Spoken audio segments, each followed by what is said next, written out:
최근에 제가 가르쳤던 청년 중에서 결혼하고 오랫동안 기다렸던 첫 아기를 낳은 가정을 보았습니다.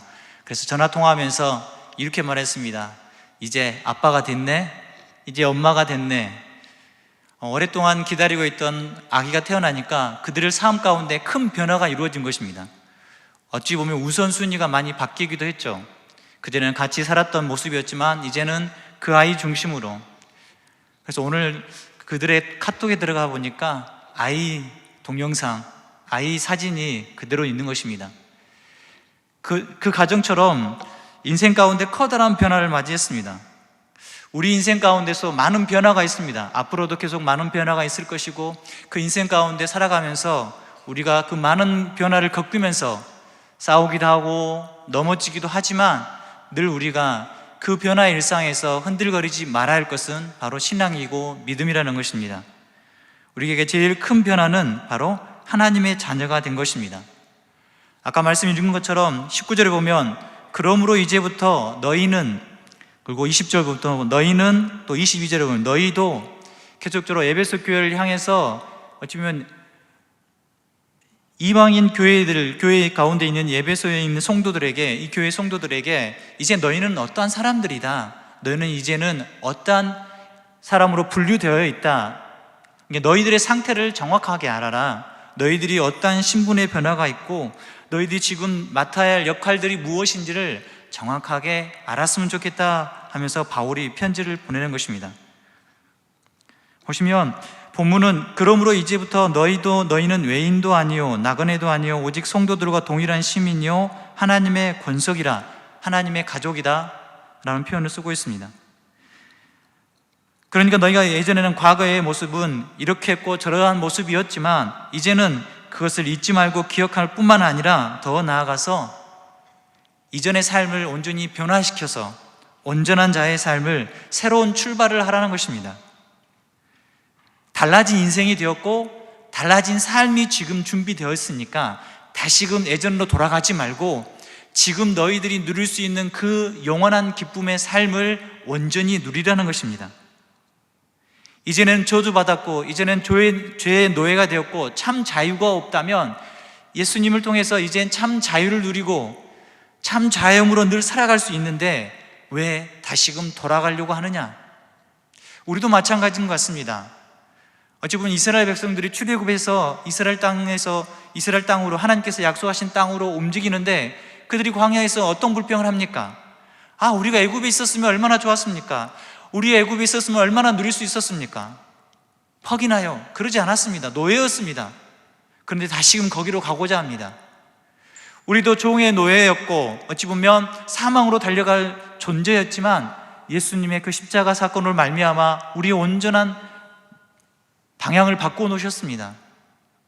참 생명에 이르는 길, 달라진 인생이 되었음에도 불구하고 여전히 거기를 갈망하고 거기가 좋사오니 이렇게 말하지 않습니까?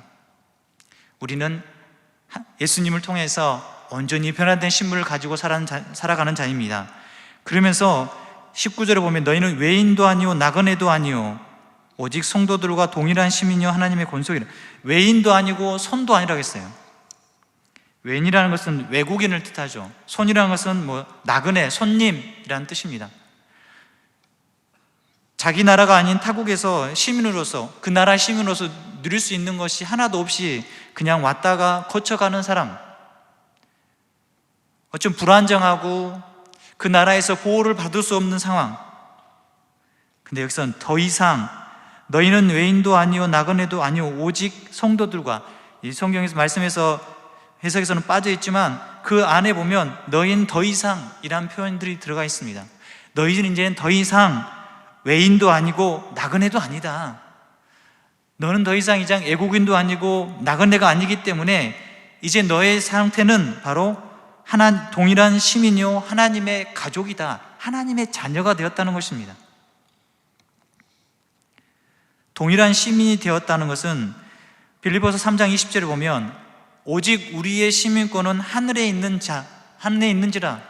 우리의 시민권이 하늘에 있는 것을 알고 그것을 향해서 늘 걸어가는 자가 바로 온전한 천국의 시민권을 가진 자입니다. 이 땅에서 삶이 끝이 아니라 저 영원한 삶이 있다는 것을 늘 기억하며 걸어가는 것입니다. 그리고 하나님의 가족이 되었습니다. 크게 보면 하나님 나라의 백성이 되었고 하나님 나라의 시민이 되었다면 그에 따른 혜택이 있고 의무가 있습니다. 그 혜택은 무엇이겠습니까? 하나님의 백성이 되었기 때문에 하나님이 주시는, 하나님께서 허락하시는 은혜와 또한 약속이 있다는 것입니다. 그 약속은 변함이 없습니다. 나와 함께 가고 내가 보낸 그 예수 그리스도를 믿으면 영원한 생명을 얻는 그 약속, 그것은 어느 누구도 빼앗을 수 없고 어느 누구도 그것을 막을 자가 없다고 성경에서 말합니다. 우리에게 하나님 백성이 되었다는 것은 커다란 은혜이고 커다란 약속입니다. 또한 어떤 은혜를 누리고 있습니까? 우리가 지금 이 순간 이 자리에 있는 것이 은혜입니다. 아이들이 장학금을 받을 때 살짝 뒤를 봐봤습니다. 제일 기쁜 미소를 짓는 분이 누군지 아십니까? 부모입니다. 부모님들이 자기 자녀를 딱 받으면 눈이 초롱초롱하고 쳐다보고 있습니다. 얼마나 기쁘겠습니까? 마찬가지로 하나님의 백성, 하나님의 자녀인 우리도 하나님 앞에 나와 예배하는 이 시간 누가 기뻐하시게? 하나님이 기뻐하신다는 것입니다. 하나님께서 이곳에 오시게 하셨고 우리가 하나님을 이름을 부르며 찬양하며 하나님 앞에 기도할 수 있도록 하나님이 그 길을 열어주셨으면 우리가 그게 반응하는 그 은혜로운 자의 삶을 살도록 하나님께서 인도하신다는 겁니다. 그래서 우리는 예배를 통해서 하나님을 만나야 됩니다. 정말 중요한 겁니다. 친구들, 정말 중요한 겁니다. 말씀을 통해서 하나님의 말씀, 하나님이 누구이신지, 예수님이 왜 이 땅에 오셨는지 우리가 배워가는 거 참 중요합니다. 그것이 은혜라는 것입니다. 물론 우리 친구들이 아직 은혜라는 단어에 대해서 많이 느끼지 못하지만 여러분 삶 가운데서 하나님께서 여러분을 은혜의 길로 늘 인도하신다는 것을 이제 또한 경험하게 되고 또한 고백하게 될 것입니다. 그렇지만 우리가 이 많은 혜택들, 하나님의 약속, 변하지 않는 그 약속, 또한 우리가 하나님 앞에 나와 예배할 때마다 주시는 하나님의 풍성한 은혜, 그와 더불어서 의무가 있습니다. 이 땅을 사는 동안 하나님 나라의 백성으로서, 하나님의 천국 백성으로서 백성의 의무를 다하는 것입니다. 하나를 소개하자면 골로새서 3장 1절부터 2절 말씀 보면, 그러므로 너희가 그리스도와 함께 다시 살리심을 받았으면, 너희가 그리스도와 함께 살리심을 받았다는 것은 새 신분이 되었으면, 하나님의 자녀가 되었다면 이제 위의 것을 찾으라. 거기는 그리스도께서 하나님 우편에 앉아 계시느니라. 위의 것을 생각하고 땅의 것을 생각하지 말라. 이 땅의 것을 생각하지 말고 위의 것을 생각하는 것, 이게 하늘의 소망을 두고 사는 것입니다. 더불어서 이 땅에 있는 것들에 대해서 만족감을 찾거나 이 땅에서 내가 어떠한 목적을 이루기 위해서 모든 것을 투자하는 것이 아니라는 것입니다. 성경에서는 정함이 없는 재물에 소망을 두지 말라고 말씀합니다. 그리고 하늘의 소망에 두는 자는 끝내는 땅의 것도 다 빼앗기게 될 것이라고 말씀합니다. 그런데 반대로 세상은 인생의 성공을, 인생의 아름다운 모습을 재물이라고 말하고 돈이라고 표현합니다. 물질이 필요 없다는 말이 아닙니다. 필요하지만 그것이 내 인생의, 우리 인생의 전부가 되어서는 안 되고, 그것이 삶의 목표가 되면 안 되고, 목적이 되면 안 된다는 것입니다.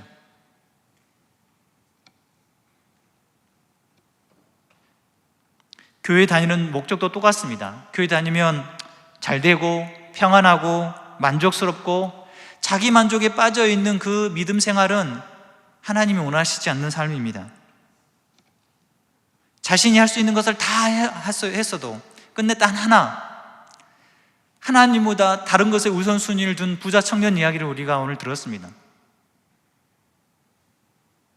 하나님보다 우선일 수 있는 건 아무것도 없습니다. 우리 인생에 찾아오셔서 우리 마음을 두드려 주시고 우리를 자녀 삼아 주신 그 하나님이 나의 인생의 최고의 목적이 되고 또한 1순위가 되는 것입니다.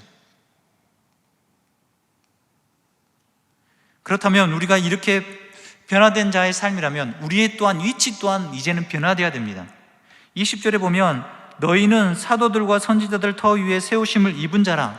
여러분, 이 말씀에서 너희들은 이제는 사도들과 선지자의 터 위에, 사도들은 누구고 선지자는 어떠한 일입니까? 구약이나 신약에서 하나님 말씀을 받고 성경을 기록하고 또한 그 말씀을 선포하고 돌아오라 말했던 선지자들과 또한 복음이 무엇인지를 전했던 사도들을 터 위에 세워진 것다는 것은 바로 말씀 위에 다 바르게 섰다는 것입니다. 말씀 위에 바로 서서 그 말씀을 따라 정함을 따라서 그 말씀을 의지하며 살아가는 인생. 그때는 바른 신학의 고백들이 드러나는 것입니다. 베드로는 마태복음에서 예수님을 향해서 주는 그리스도여 살아계신 하나님의 아들이십니다 고백했을 때 예수님은 그 고백 위에, 그 반석 위에 내 교회를 세우시겠다고, 베드로의 신앙 고백을 통해서 교회를 세우시겠다는 것은 우리의 마찬가지입니다. 우리의 바른 신앙 고백 위에서 우리의 삶 또한 하나님께서 온전히 세우시겠다는 것입니다. 그러면서 그리스도 예수께서 친히 모퉁이 돌이 되어주겠다, 모퉁이 돌이 되셨다고 말씀합니다. 모퉁이 돌이라는 것은, 모퉁이라는 단어를 쓰고 있지만 우리 나라적으로 보면 주춧돌입니다. 집을 세울 때, 예전에 세울 때 그 대두볼을 놓기 전에 기둥을 세우면 그 주춧돌이 잘 서 있어야 됩니다. 흔들거림이 없어야겠죠. 기초가 잘 세워진 것처럼 이 예수님께서 주춧돌이 되어주고 모퉁이돌이 되어 주시겠다는 것입니다. 또 모퉁이돌은 어찌 보면 기초뿐만 아니라 건물과 건물을, 또한 담과 담을 연결할 수 있는 중요한 위치를 하고 있습니다. 그래서 그 모퉁이돌이 빠지거나 잘못되면 건물이 제대로 세워질 수가 없습니다. 이 돌이 빠지면 건물이 더 이상 그 건물의 가치를 유지할 수 없다는 것입니다. 사도들과 선지자들의 터 위에 세워진 그 말씀을 듣고 신앙 고백을 함을 통해서 바로 교회가 바로 설 수 있다는 것, 바로 교회를 바로 세우는 것은 예수 그리스도밖에 없습니다. 교회가 세워지는 것이 어떤 조직이나 어떤 프로그램이나 어떤 세미나로 세워지는 게 아니라 먼저 교회의 중심은 바로 예수 중심입니다. 마찬가지로 우리 인생의 중심도 예수 중심입니다. 아무리 다른 것들이 내 삶을 채워가고 나의 삶을 이끌어간 것처럼 보일지라도 우리 삶의 중심은 바로 예수님입니다. 요즘 성도들이 흔들리는 이유 중에 하나가 바로 그 중심에 예수님이 없기 때문입니다. 나는 예수님을 믿는데요, 나는 예수님을 정말 사랑하는데요. 그러나 여러분, 속을 한번 보십시오. 혹시 예수라는 가면을 쓰고 내가 그 자리에 앉아있고 내가 그 주인이 되고 있지 않습니까?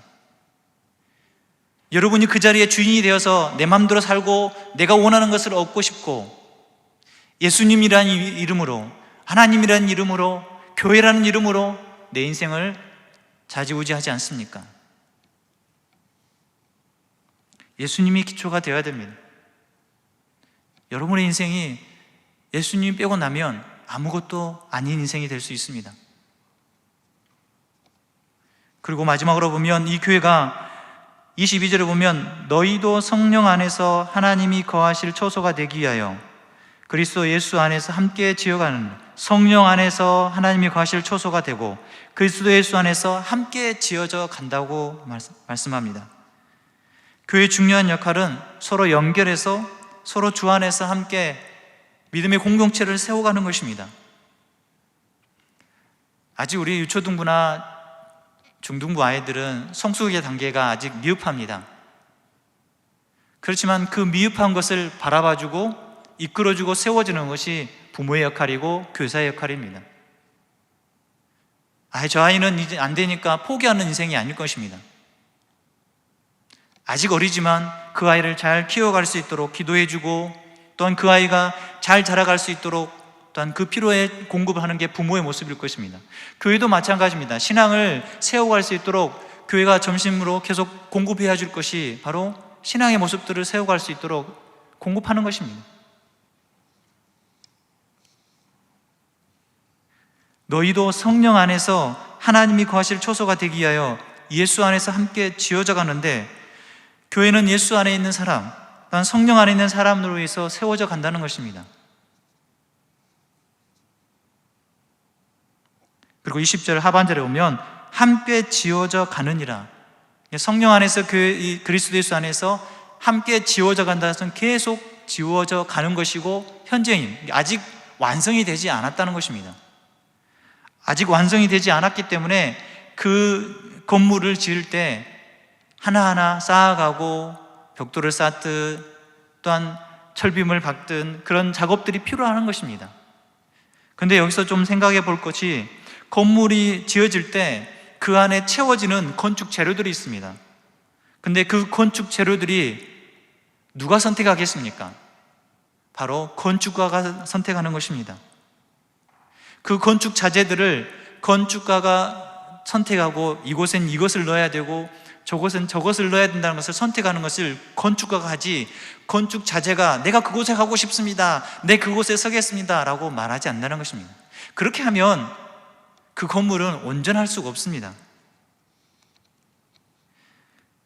여기에 모인 모든 성도들, 또한 우리 아이들도 예수님을 나의 구주로 믿는 그 바른 신앙 안에서 교회 또한 믿음의 공동체로 함께 세워져 가고 있습니다.